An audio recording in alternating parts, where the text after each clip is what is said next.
Pemirsa, Samurai Biru terus melakukan persiapan menghadapi tuan rumah Indonesia dengan kembali menggelar latihan pada Rabu sore. Puluhan fans nampak histeris menyambut kehadiran Wataru Endo dan kawan-kawan.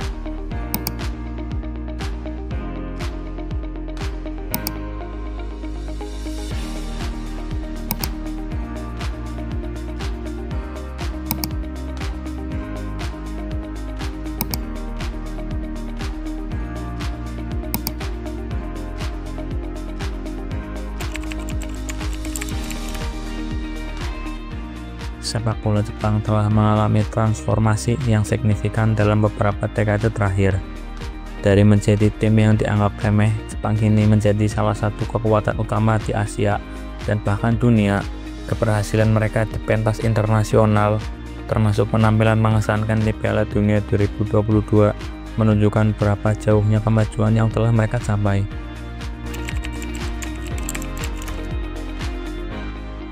Sepak bola diperkenalkan di Jepang pada abad ke-19 akhir, tetapi baru mulai berkembang pesat pada dekade 1980-an.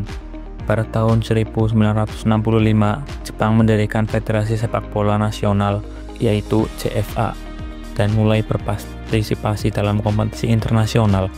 Namun, saat itu kualitas permainan mereka masih jauh dari standar dunia. Salah satu langkah awal yang penting adalah terbentuknya liga profesional. Liga profesional Jepang sendiri dinamakan dengan J-League. Liga ini tidak hanya meningkatkan kualitas kompetisi domestik, tapi juga menarik perhatian pemain-pemain berbakat dari seluruh dunia. Dengan adanya J-League, banyak klub mulai berinvestasi dalam infrastruktur dan pengembangan pemain muda. Ini menjadi salah satu titik balik bagi sepak bola Jepang untuk bersaing di level internasional. Salah satu aspek yang paling mencolok dari tim nasional Jepang adalah mentalitas mereka yang tak kenal menyerah. Dalam banyak pertandingan, salah satunya dalam Piala Dunia 2022, Jepang menunjukkan semangat juang yang tinggi meskipun menghadapi tim-tim besar seperti Jerman dan Spanyol. Pelatih Jepang Hidetsume Moriyasu menekankan pentingnya daya juang ini sebagai bagian dari filosofi bermain mereka. Contoh nyata dari mentalitas ini terlihat dalam melawan pertandingan melawan Kolombia di Piala Dunia 2018. Meskipun Jepang tertinggal lebih dahulu akibat gol bunuh diri, Jepang berhasil bangkit dan memenangkan pertandingan dengan skor 2-1. Kemenangan ini tidak hanya menunjukkan kemampuan teknis mereka, tetapi juga menunjukkan kekuatan mental yang sangat luar biasa. Keterlibatan pemain Jepang di liga-liga Eropa juga menjadi faktor penting dalam kemajuan sepak bola mereka. Saat ini ada sekitar 25 pemain Jepang yang berkarir di berbagai liga Eropa, termasuk Bundesliga, Premier League, dan juga Serie A. Pengalaman bermain di luar negeri memberikan pengalaman Jepang kesempatan untuk mengasah keterampilan dan mendapatkan pengalaman yang berharga yang tidak diperoleh di liga domestik. Pemain-pemain seperti Takumi Minamino, Ritsu Doan, dan Daichi Kamada telah menunjukkan performa yang mengesankan di klub-klub Eropa. Pengalaman mereka menghadapi lawan-lawan yang berkualitas tinggi membantu meningkatkan level permainan timnas nasional.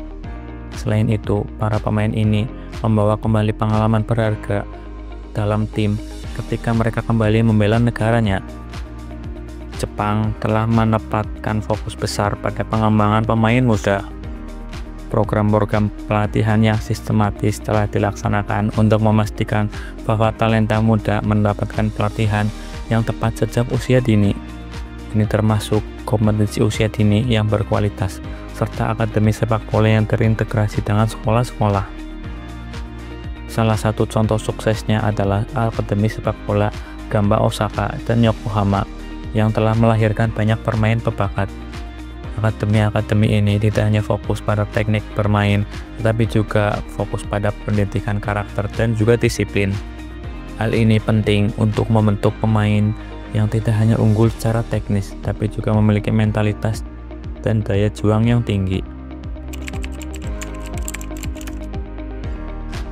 Keberhasilan sepak bola Jepang juga didukung oleh investasi besar dalam infrastruktur olahraga. Pemerintah dan swasta bekerja sama untuk membangun stadion modern dan juga fasilitas latihan yang memadai. Investasi ini menciptakan lingkungan yang kondusif bagi pengembangan atlet muda. Pemerintah Jepang juga memberikan dukungan penuh terhadap olahraga, termasuk sepak bola. Program pemerintah untuk mempromosikan olahraga di kalangan anak-anak dan remaja sangat penting untuk menciptakan budaya sejak dini. Hal ini menjadikan sepak bola menjadi salah satu pilihan utama bagi generasi muda. Indonesia dapat banyak pelajaran dari sepak bola Jepang. Beberapa pelajaran kunci meliputi pengembangan liga domestik untuk meningkatkan kualitas liga domestik. Hal ini sangat penting untuk menciptakan kompetitif bagi para pemain. Liga harus mampu menarik perhatian penonton serta sponsor agar bisa berkelanjutan.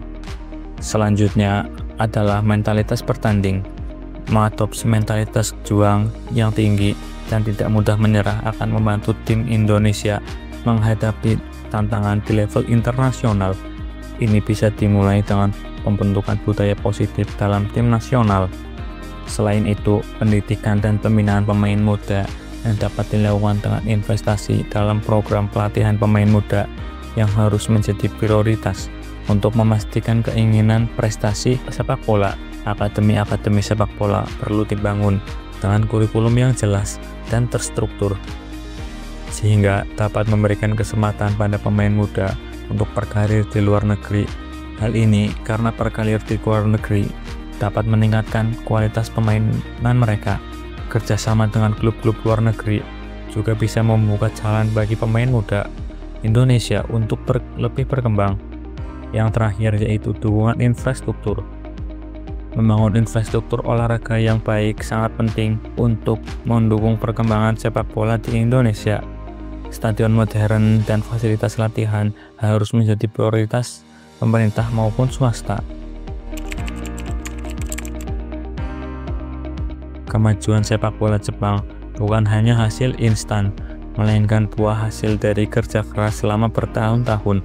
Dengan komitmen strategi yang tepat, Indonesia juga dapat menjadi negara sukses yang serupa dengan Jepang di masa depan.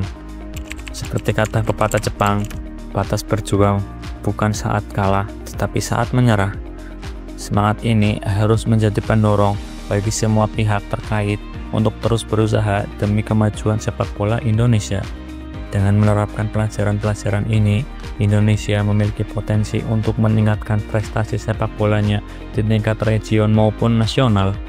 Jika semua elemen-elemen seperti pemerintah atau klub, pelatih, serta masyarakat bekerja sama dengan visi yang sama, bukan tidak mungkin suatu hari nanti Indonesia akan menjadi salah satu kekuatan besar di dunia sepak bola Asia atau bahkan dunia. Sekian untuk konten kali ini, sampai jumpa di next konten selanjutnya. Tulis pendapat kalian di kolom komentar. Bye.